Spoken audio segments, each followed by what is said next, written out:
আসসালামু আলাইকুম রহমতুল্লাহি ওবরকাতুহ।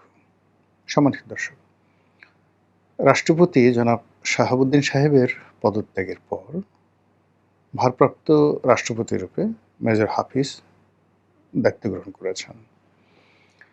সামনের যে পার্লামেন্ট, সেই পার্লামেন্টে একজন রাষ্ট্রপতি নির্বাচিত হবেন।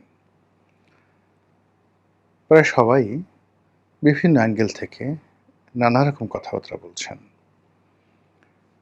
কেউ সেই তারেক রহমান সাহেবের শ্বশুর পক্ষের আত্মীয় অর্থাৎ জুবাইদা রহমানের আত্মীয়া আইরিন খান, যিনি একটি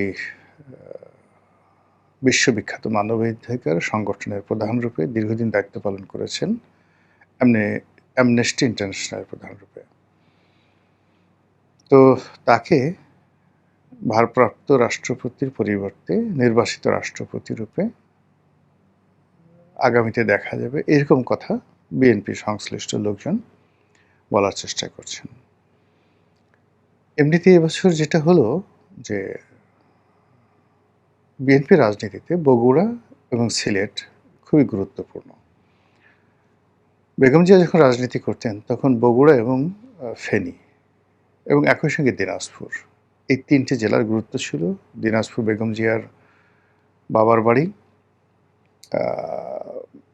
বা মায়ের বাড়ি, নানা বাড়ি সম্ভবত।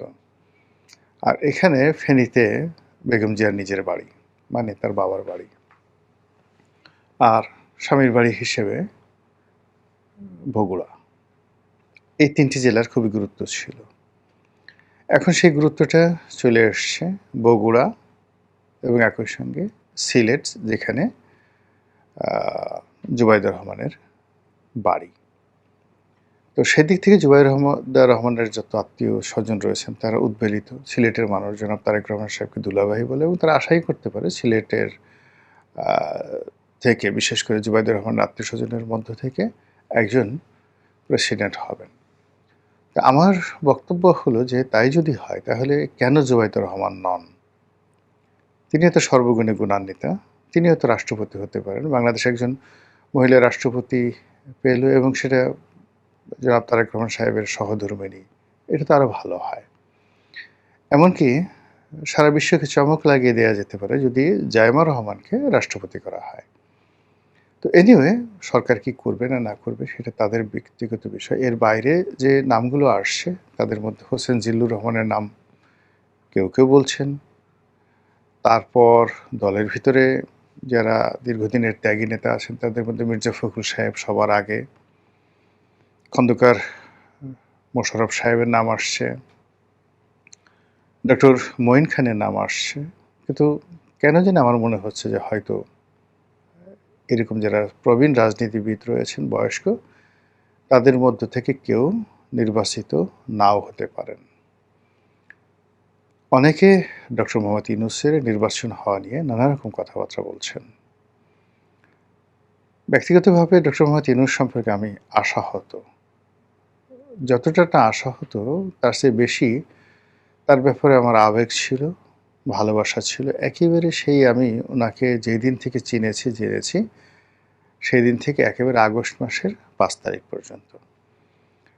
২০২৪ সালের আগস্ট মাসের পরে রাষ্ট্র ক্ষমতায় এসে তিনি যে দায়িত্বহীনতা, কর্তব্যহীনতা, স্বজনপ্রীতি, ব্যক্তিগত দুর্বলতা, ব্যক্তিগত রাগ, ক্রোধ, ক্ষোভ এবং প্রশাসন চালাতে সীমাহীন ব্যর্থতার যে নজির স্থাপন করেছেন, তাতে করে আমাদের পুরো রাজনীতির যে খোলস, কৃষ্টি এবং কালচার, এগুলো সব এলোমেলো হয়ে গেছে।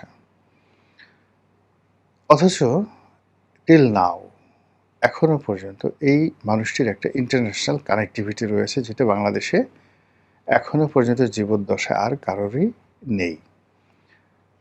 তার একটা আমেরিকান কানেক্টিভিটি রয়েছে, ইউরোপিয়ান কানেক্টিভিটি রয়েছে, সারা দুনিয়াতে তার একটা কানেক্টিভিটি রয়েছে। কিন্তু সমস্যাটা হলো যে আপনি এই মানুষটিকে আপনি যদি অ্যাডমিনিস্ট্রেটিভ চিফ হিসেবে দেন তাহলে তিনি পারবেন না, অর্থাৎ প্রধানমন্ত্রীর মতো এক্সিকিউটিভ পদ পারবেন না। কিন্তু তাকে একটি অলংকারিক পদ হিসেবে যদি রাষ্ট্রপতি বানানো হয় তাহলে তার এই ব্র্যান্ডিংটা ব্যবহার করা যেতে পারে। এখন সেটা সরকার করবে কি করবে না, এটা তাদের ব্যাপার। কিন্তু সরকার কিন্তু ক্ষমতায় আসার আগে তারা বলেছিল, একাধিকবার তারা বলেছিল যে তারা সক্রিয়ভাবে বিবেচনা করবে ডক্টর মোহাম্মদ ইউনূসকে রাষ্ট্রপতি পদে নিয়োগ দিয়ে তার যে ব্র্যান্ডিং ইমেজ রয়েছে, সেই ইমেজটিকে তারা ব্যবহার করবেন।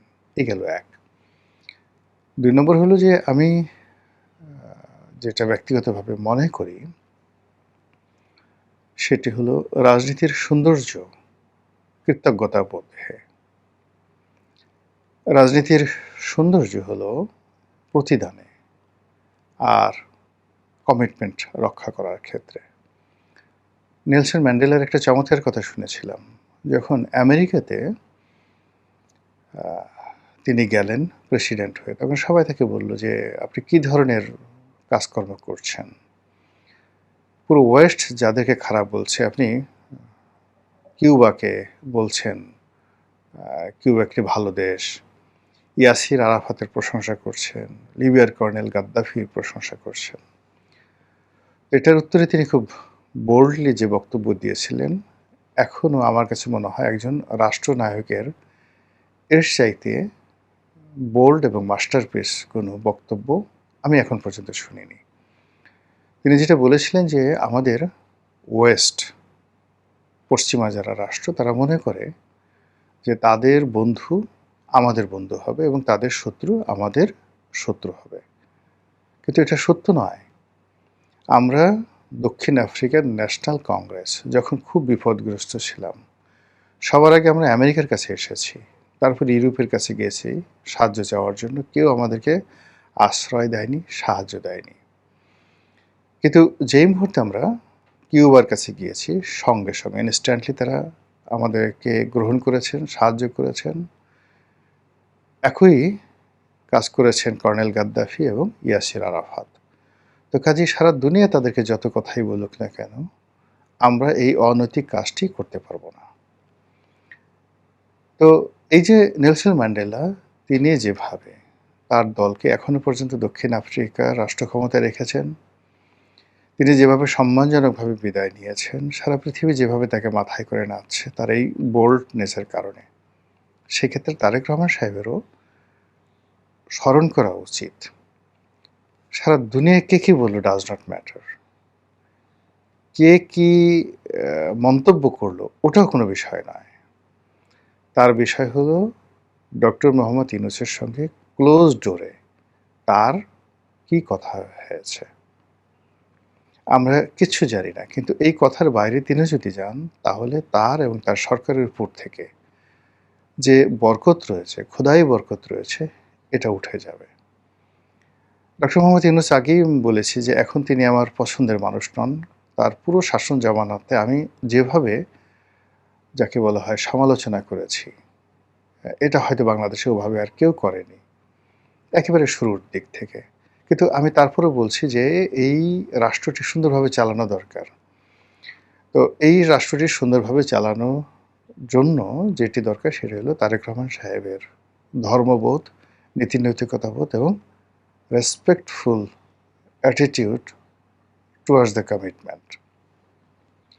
তো সেক্ষেত্রে ডক্টর মোহাম্মদ ইউনূস তাকে যে সহযোগিতা করেছে, সেই জায়গা থেকে তিনি যদি সরে আসেন, তাহলে তার সরকারের উপর যদি বরকত উঠে যায়, এই সরকার এবং এই দেশ আবার একটা বিপদে পড়বে। আপনি, আমি, আমরা সবাই কিন্তু বিপত্তিতে পড়ব। এই কারণে এই কথাগুলো বলছি। ২ নম্বর হলো যে আমি বিএনপির কোনো অবস্থাতেই একজন সুবিধাভোগী নই। বিএনপির একেবারে সবচেয়ে চরম দুঃসময়ে এসেছি।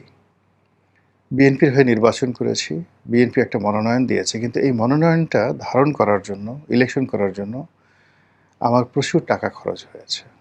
আওয়ামী লীগ থেকে বিএনপিতে যাওয়ার কারণে আওয়ামী লীগের যে জুলুম, অত্যাচার, মানসিক নির্যাতন, মামলা, মোকদ্দমা যা কিছু হয়েছে, বিএনপির খুব অল্প লোকের জীবনে এরকম আসছে।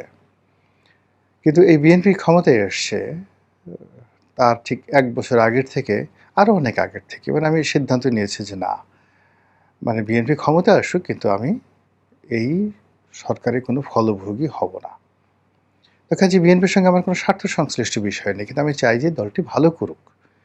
রাজনীতির একটা ধারাবাহিকতা থাকুক এবং সবাই মিলেমিশে সুন্দরভাবে রাজনীতি করুক। কিন্তু এখানে যদি কমিটমেন্টের জায়গাগুলো সেটা সেনাপ্রধানের সাথে তারেক রহমান সাহেবের হতে পারে, ইন্ডিয়ার সঙ্গে হতে পারে, শেখ হাসিনার সঙ্গে হতে পারে, জামাতের সঙ্গে হতে পারে, ডক্টর ইউনূসের সঙ্গে হতে পারে। প্রতিটি কমিটমেন্ট তাকে রক্ষা করতে হবে এবং কমিটমেন্টের জায়গাতে যদি তিনি ভুল করেন তাহলে সর্বনাশ ঘটে যাবে। তো সেই দিক থেকে বিভিন্ন সময়টিতে ডক্টর মোহাম্মদ ইউনূসের সঙ্গে বিএনপির জনাব তারেক রহমান সাহেবের ব্যক্তিগতভাবে কী কথা হয়েছে আমরা জানি না। কিন্তু আমার ব্যক্তিগতভাবে অনুরোধ, তার সঙ্গে যদি কোনো কথা হয়ে থাকে এই কথা রাষ্ট্রনায়ক রূপে পরিবর্তন করা তার জন্য শোভনীয় নয়।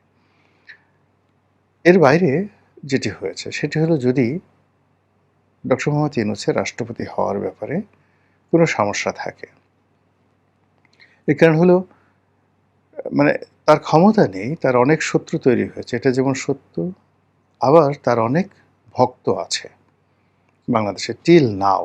শেখ হাসিনার যেভাবে ভক্ত আছেন, ডক্টর মোহাম্মদ ইউনূসেরও অসংখ্য ভক্ত, বন্ধুবান্ধব, শুভানুধ্যায়ী আছেন, যারা শত প্রতিকূল অবস্থার মধ্যে তাকে ছেড়ে যায়নি এবং আগামীতে যাবে না। তো কাজেই তাদেরকে নিয়ে যদি কোনো সমস্যা থাকে, তাকে রাষ্ট্রপতি করার ক্ষেত্রে অভ্যন্তরীণ এবং আন্তর্জাতিক সেই বিষয়গুলো তাদের সঙ্গে খোলামেলা আচরণের মাধ্যমে নয়, খোলামেলা কথাবার্তা বলে তাদেরকে বোঝানো উচিত। তারা অবুঝ নন, কিন্তু এই জায়গাটাতে যদি একটা ফাঁক থেকে যায়, একটা ফোকর থেকে যায়, এবং সেই ফাঁক এবং ফোকরের ভিতর দিয়ে যদি আবার নতুন কোনো ম্যাটিকুলাস ডিজাইন সামনে আসে, সেটা জনাব তারেক রহমান সাহেবের সরকারের পক্ষে কোনো অবস্থাতেই মোকাবেলা করা সম্ভব নয়।